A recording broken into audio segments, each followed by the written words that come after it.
तो एक शब्द याद कर लीजिए, सहनशीलता, तितिक्षा। इसको सदैव जीवन में एक श्लोक गंगा किनारे हमें जीने की सामर्थ्य देता था।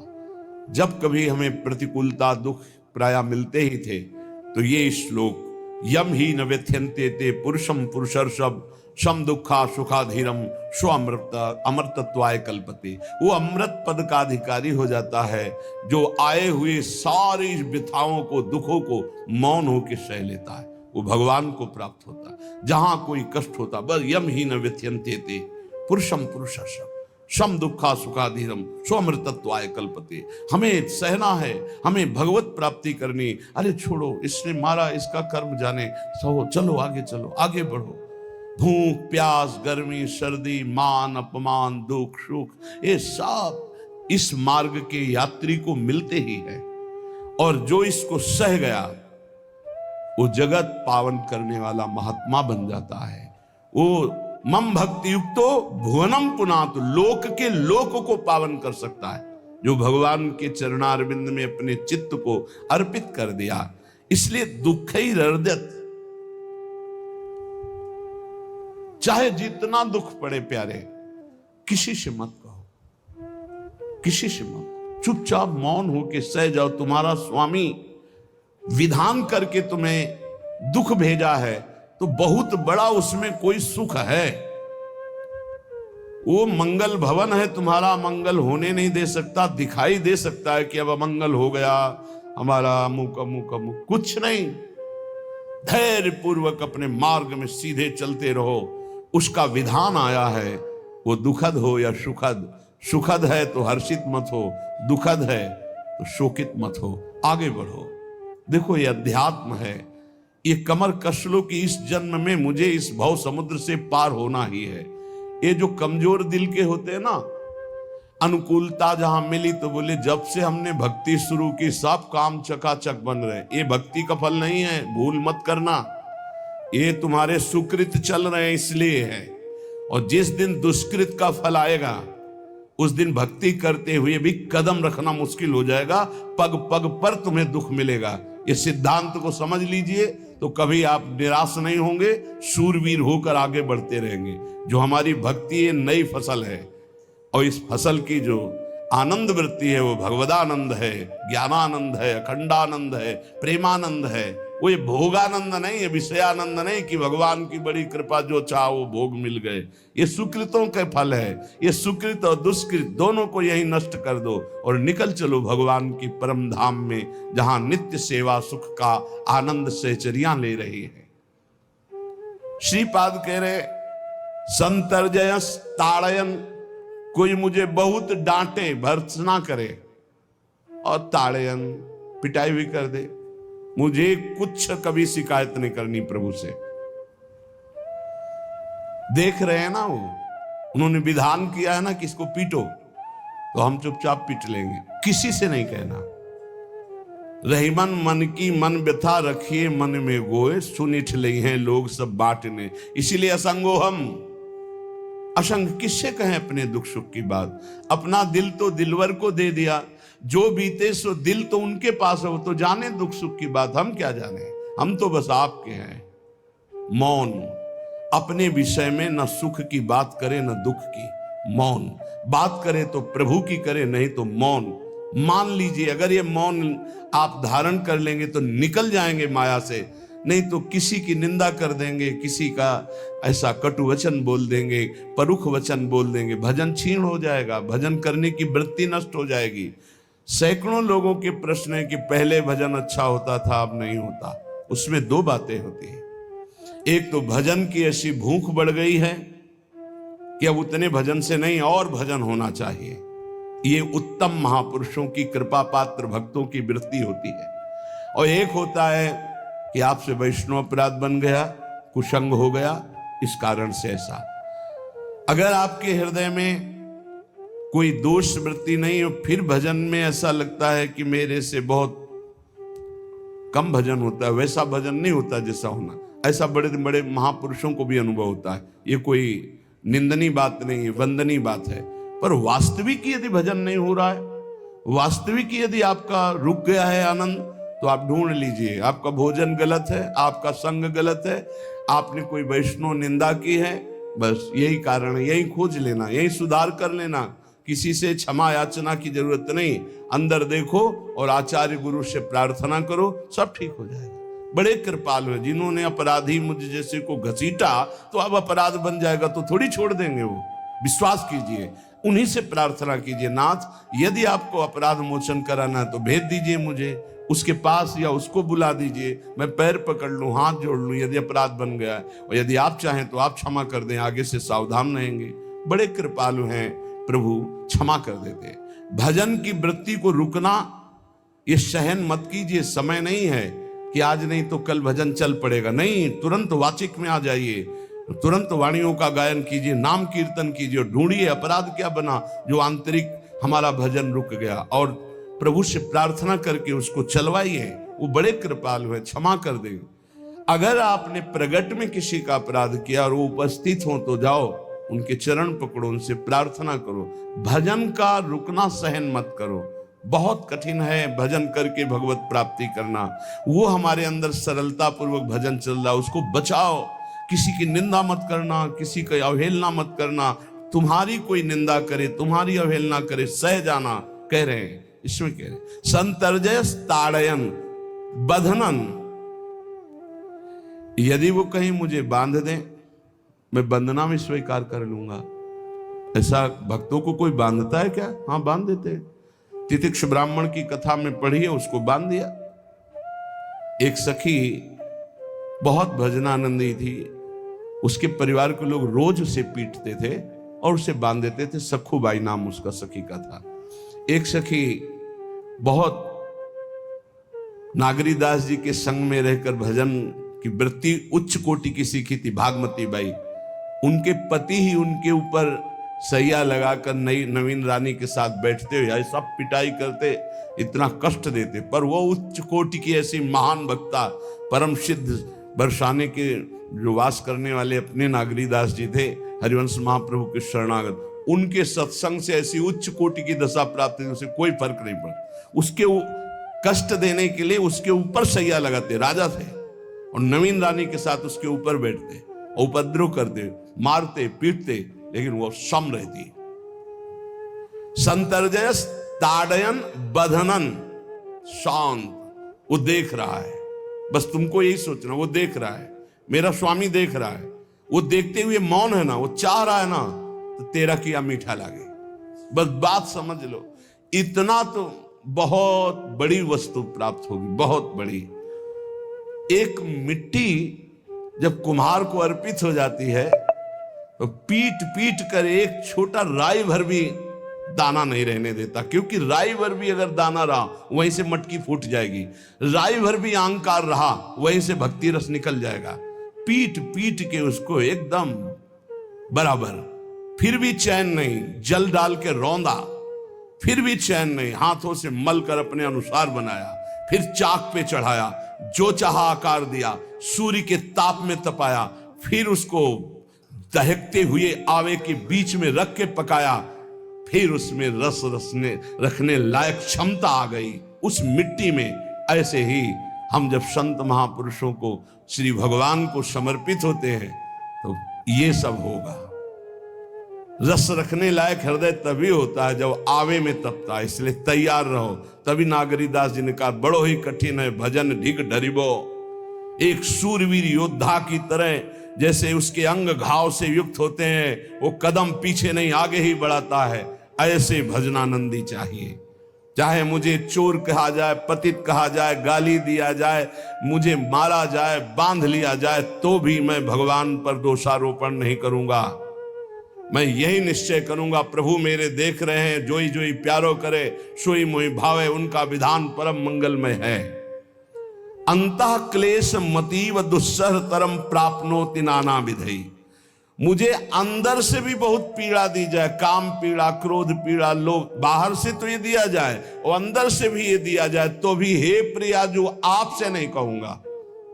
प्रेम में कभी शिकवा शिकायत नहीं होती, ना इष्ट से और अपने प्रीतम के विधान से दिए हुए कष्ट को हम दूसरे से कह दें, धिक्कार हमारी प्रीति को। प्रीतम सहावे और मैं दूसरे से शिकायत करूं? नहीं, हर विधान आपका सहो। ये प्रेम है मस्ती का, ये लज्जू पंजू ऐसे काम नहीं है इनके। ये तो देखते हैं पैर धर के, अगर गर्म लगा तो हटा लेंगे, मत रखना गर्म ही गर्म है। और छाती मजबूत करके कि आग पे चलूंगा, तो पैर रखोगे तो चंदन हो जाएगा आग में भी। पूरे जीवन की बात कह रहा हूं, पूरे जीवन की। सोचो उस समय जब 13 वर्ष की अवस्था है और घर से निकले थे, कोई साथी नहीं है, कोई समझाने वाला नहीं, और आज इतना जीवन हो गया इसी यार के सहारे हुआ है। इसी यार, ना 1 रुपया कभी था, न रहा है, न रहेगा। प्रेमानंद का 1 रुपया नहीं है, प्रेमानंद की एक वस्तु नहीं, ना रहा ना रहेगा। हाँ, प्रेमानंद की सब वस्तुएं हैं, ना होते हुए भी पूरा विश्व मेरा। क्यों? प्रेमानंद भगवान का है, भगवदानंद को प्रेमानंद कहते। वही संपत्ति जीवन भर एक ही साथी रहा है। और हे नाथ, ऐसी कृपा करना अब दूसरा साथी बने ना। अब आओ तो मृत्यु रूप में ही आओ, और किसी रूप में मत आना। साथी हो तो आपका साथ हो। सर्वहरण करने वालों में मैं मृत्यु हूं, बस उस रूप का इंतजार है। आओ उस रूप में और समेट लो अपनी लीला। बस कभी किसी से शिकायत, कभी किसी ने कैसे हो, आनंद है। नहीं सुना है किडनी खराब है तो सुना ही होगा, कोई दुख नहीं, कोई दुख नहीं। वर्तमान दुख वर्तमान के आनंद से बहुत छोटा है। क्या दुख है? स्वामी के द्वारा दिया हो। ये आप हमारी प्रार्थना मान लीजिए, इस मार्ग में चलने पर जो दुख मिले कभी किसी से कहना नहीं तो प्रीति में कलंक लग जाएगा, वो तुम्हें प्रभु से हटा देगा। नहीं, रहीमन मन की मन व्यथा रखिए मन में गोए, सुनिठ लई है लोग सब बाट न लिए। ये भगवत मार्ग शूरवीरों का मार्ग। कभी अपनी अंतर व्यथा को किसी से मत कहो। जीवन में अगर कोई हमें कष्ट दे रहा है तो हमारा कर्म है, ना कि कोई व्यक्ति। ये बिल्कुल सिद्धांत चर्चा समझ लो। वही व्यक्ति जो मुझे द्वेष करता, वही व्यक्ति जो मुझे कष्ट और दंड देता, वही व्यक्ति प्रणाम करके छाती से लगाकर आंसुओं की धारा से अभिषिक्त किया, तो वो व्यक्ति था या कर्म? जब कर्म भोग हो गया तो वही हृदय से लगा के अश्रुधारा से क्षमा कीजिए, बहुत ऐसा नहीं, आप तो बड़ी कृपा की। व्यक्ति कभी कष्ट नहीं देता, मेरा कर्म उसके ऊपर सवार होकर मुझे दंड देता है। इसलिए मैं किससे कहूं? अपनी जबान से दांत कट जाए तो किससे कहूं? ये जो दांत, इससे जबान हमारी पीड़ा को किससे कहूं? अपने हाथ से चोट लग जाए किसको कहूं? ऐसे सब आत्मस्वरूप हैं। हमारा कर्म ही उनके ऊपर सवार होकर हमें दंड दे रहा है। इसलिए भाई, श्रीपाद का सिद्धांत जो कह रहे कि अगर भगवत प्रेम प्राप्त करना है तो मुंह बंद। 22 बाजार में कोड़े मारे गए, एक बार भी श्री कृष्ण से नहीं कहा। पूज्य भाई जी महाराज के जीवन कष्टमय है, कभी श्री कृष्ण से नहीं। बाबा नहीं सह पाए, बाबा ने श्री कृष्ण से कहा, श्री कृष्ण चंद्रजू से, ये क्या है, इतना कष्ट क्यों दे रहे हो उनके शरीर को? तो मुस्कुरा दिए, बोले मैं नहीं दे रहा हूं, ये तुम्हारे कर्म का फल भाई जी भोग रहे हैं। ऐसा? बोले हाँ। सीधे अस्पताल गए, भाई जी से कहा, ये आप हमारा प्रारब्ध क्यों भोग रहे हैं? तो कहा, आज ये कौन सा खेल रच रहे हो बाबा, क्या बात कर रहे हो? जीव का अपना कर्म भोगना होता है, किसी और का निजकृत कर्म भोग? तो उनका, आप हमको बहका नहीं सकते, हमें परम तत्व से पता चला है कि आप हमारे कर्म।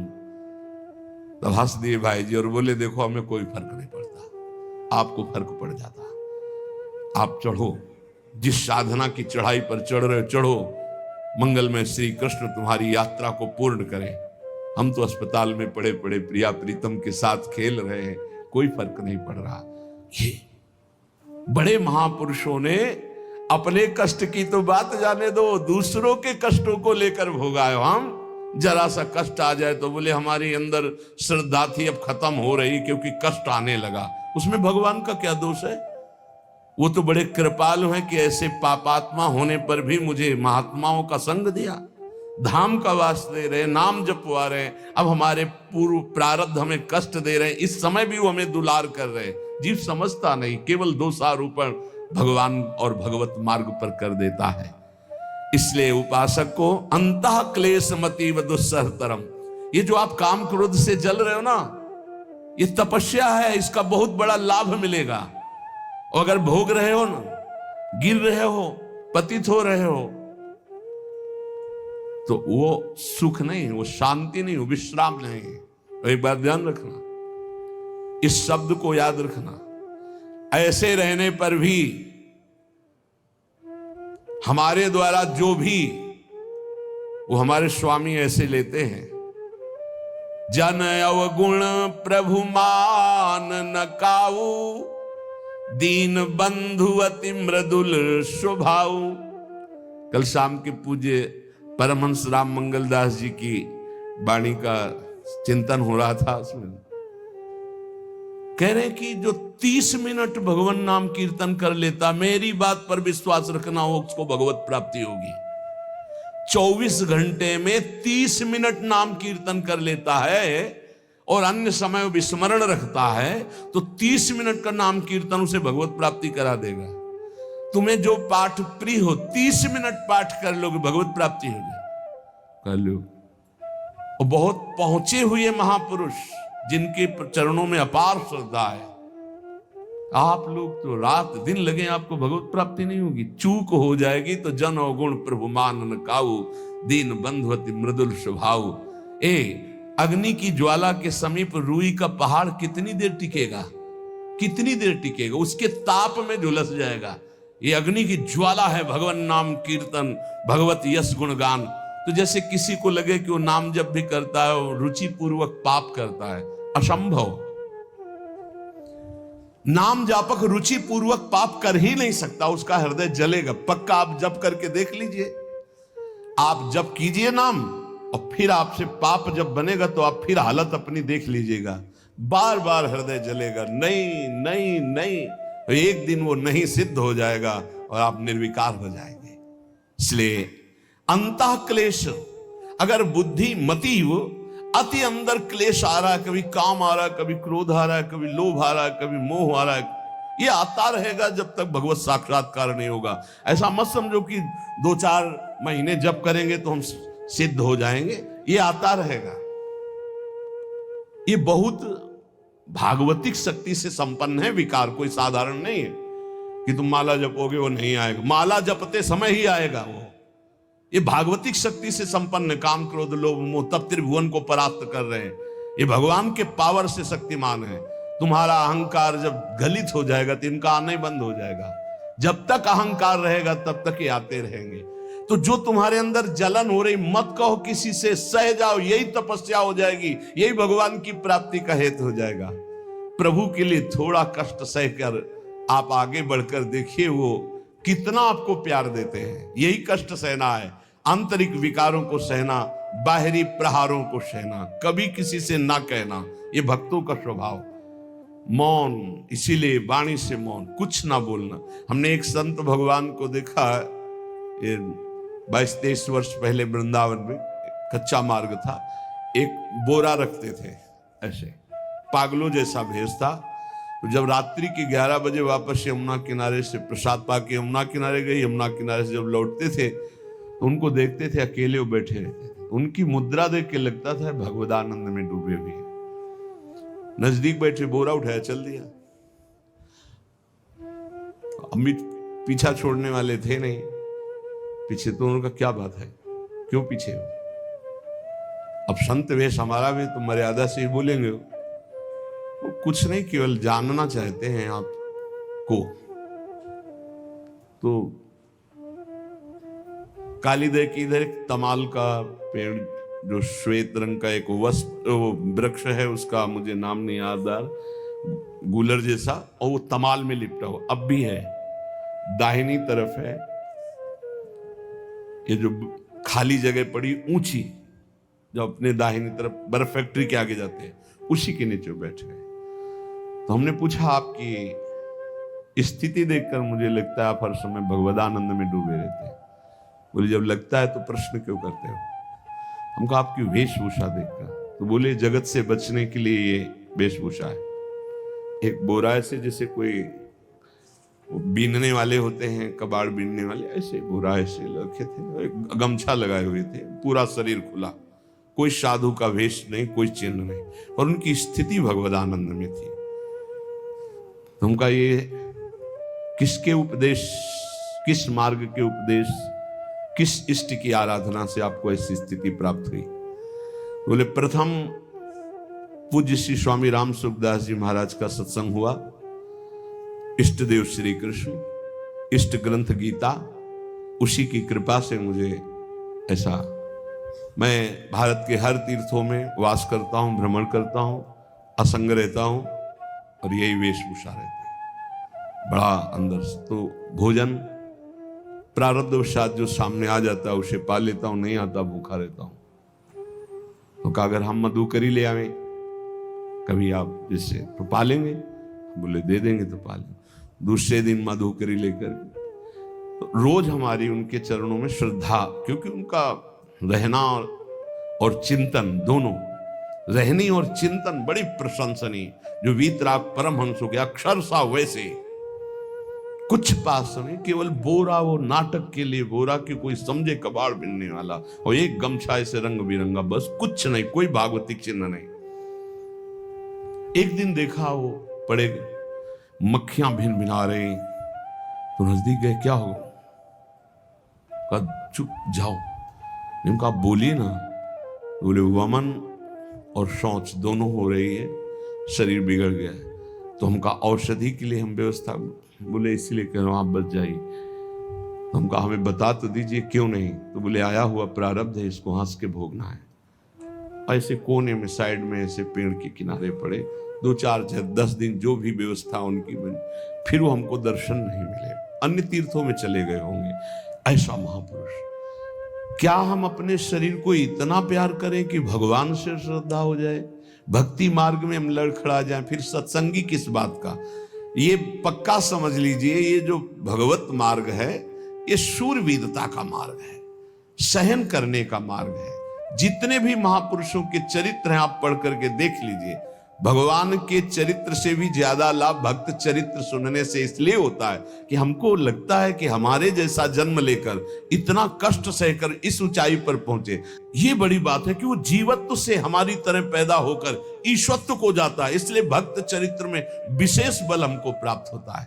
क्या क्या कष्ट सहते, और आप खुद देख लीजिए, आपको जितना कष्ट है उससे बड़ा सुख है कि नहीं, अंदर देख लीजिएगा तो इसी से अनुमान लगा लीजिए, जितना बड़ा कष्ट उससे कई गुना बड़ा सुख भगवान देते हैं, तभी वो उनका यश गाते रहते हैं। ऐसे थोड़ी होता है कि हमारे भगवान का हम भजन करते, हमारे साथ न्याय नहीं हुआ।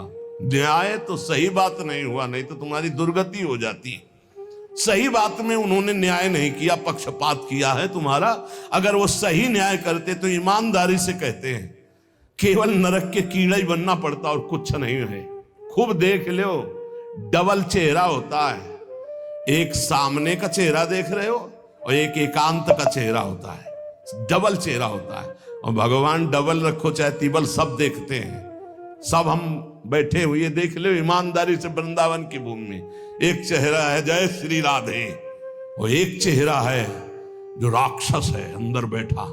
देख लो, अंदर देख लो, बिल्कुल इस समय सीसी कैमरे में हो, अंदर देख लो, एक राक्षस बैठा है, और उस राक्षस ने जो जो करवाया आप लिखो रजिस्टर में, तुम्हें याद है जितना, और इसके बाद आप न्यायाधीश बनो, फिर आपकी क्या दुर्गति होती उसका। इससे ऐसे होता है, हे प्रभु, तभी त्राहिमाम मचता है, तब उनकी कृपा नजर आती है कि बोले भगवान ने न्याय नहीं किया। हम कहते सच्ची बात तुम कह रहे हो प्यारे, न्याय नहीं किया इसीलिए बचे हुए हो। अगर वो न्याय कर देता, पक्षपात न लेता तुम्हारा, तब तुम्हारे होश उड़ते, चाहे जो कोई हो, अपना रजिस्टर जांच के देख लो। इसलिए कहते हैं कि सबकी जीवनी शुक्ल पक्ष की लिखी जाती है, कृष्ण पक्ष की तो केवल उसी की छाती जानती है, दूसरा नहीं। हृदय में जितने विकार, हृदय में जितना अंधकार, हृदय में जितना कूड़ा करकट, वो तो हम जानते हैं कि हमारी स्वामिनी की कृपा ने कितना निर्मल किया है, तब उनकी स्वामिनी जू, स्वामिनी जू, मुझ जैसे अपराधी के अपराधों का विस्मरण करके आप ऐसी कृपा। तो आपको लगता है कि संतों की एक दैन्य भाषा होती है। नहीं, ईमानदारी से संत कभी झूठ नहीं बोलते।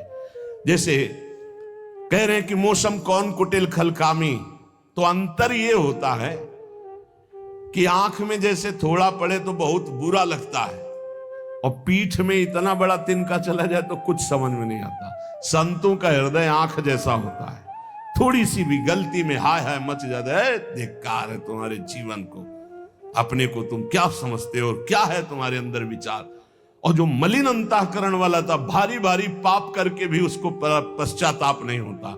संत जनों को एक पाप की जरा सी वृत्ति की आभास स्फुरना, वो पूरा पाप नजर आने लगता है उनको, क्योंकि इतना निर्मल हृदय होता है। तो सच्ची कहते हैं कि जैसे घोड़ों की लगाम पकड़े हुए श्री कृष्ण अर्जुन की बैठे हैं, ऐसे अपने भक्तों की लगाम पकड़कर बैठ जाते हैं, तो यात्रा अध्यात्म की ऊंचाई की चलती, किसी की सामर्थ्य नहीं। इसलिए सब भक्त ऐसे तो आपको मिलेंगे। जहां सामर्थ्य की बात है वहां केवल श्री भगवान की कृपा है। इसलिए बाहर की पीड़ा और अंतर की पीड़ा अपने प्रीतम के द्वारा दी हुई मानकर सह जाओ, तो आगे प्रीतम तुम्हारा स्वागत करने के लिए खड़े, पक्का समझ लेना, पक्का। और वो देंगे ये पीड़ा। क्यों देंगे? इसी पीड़ा में पता चलता है कि तुम्हारे मन की सुई किधर जा रही है। प्रताप राय जी महाभागवत थे, बड़ा चरित्र है। उनके यहां एक व्यापार चलता था कुल परंपरा से कि आपको अगर रुपए की जरूरत है तो आप अपना स्वर्ण आभूषण या कुछ रख जाइए गिरवी, और रुपया ले जाइए, और ब्याज से तो रुपया दे जाइए, अपने मूल गिरवी ले जाइए जो रख के गए हो। यही उनकी कुल परंपरा से था। तो उसी के आधार पर वो कुल परंपरागत कर्म कर रहे थे। निरंतर नाम जब भगवत आराधन में मगन। अब नाम जब भगवत आराधना और ईमानदारी से कार्य, तो बड़ा सब खूब धन संपत्ति, बहुत आनंद, और भक्तजनों के खूब भोजन होते, भंडारे होते। तो जो चिढ़ने वाले जलने वाले लोग हैं वो जलते थे कि करता तो ये कुछ है नहीं, खूब जय जय मच रही है चारों तरफ, इसको नष्ट किया जाए। ये किसने बीज बोया? अरे बोले दुष्ट स्वभाव ने। नहीं नहीं नहीं नहीं, भगवान ने। किनको हुस्काया? डंडे को। क्यों? अब झंडा फहराओ मेरे भक्त के यश का। उनके हृदय में जलन हुई। वहां का काजी और मिल गए 3 लोग, और उन्होंने कहा कि इसको नष्ट किया जाए। बोले बस आप सहयोग दो, नष्ट तो पक्का। बोले कैसे? बोले प्लान तो सब हमारा बन गया है। अब झोली में कंकड़ भरे, और प्रताप राय जी बेटी का ब्याह है, 10,000 मुद्रा चाहिए। बोले गिरवी? बोले है स्वर्ण मुद्राएं। अब वो इतने ईमानदार विश्वास, बोले बॉक्स रखा रहता है उसी में रख दो, दस्तखत करो, 10,000 रुपए लो, ब्याज से दे जाना, अपना ले जाना। थोड़ी देर बाद दूसरा आया ऐसे, फिर तीसरा आया, वो तो उनका व्यापारी था।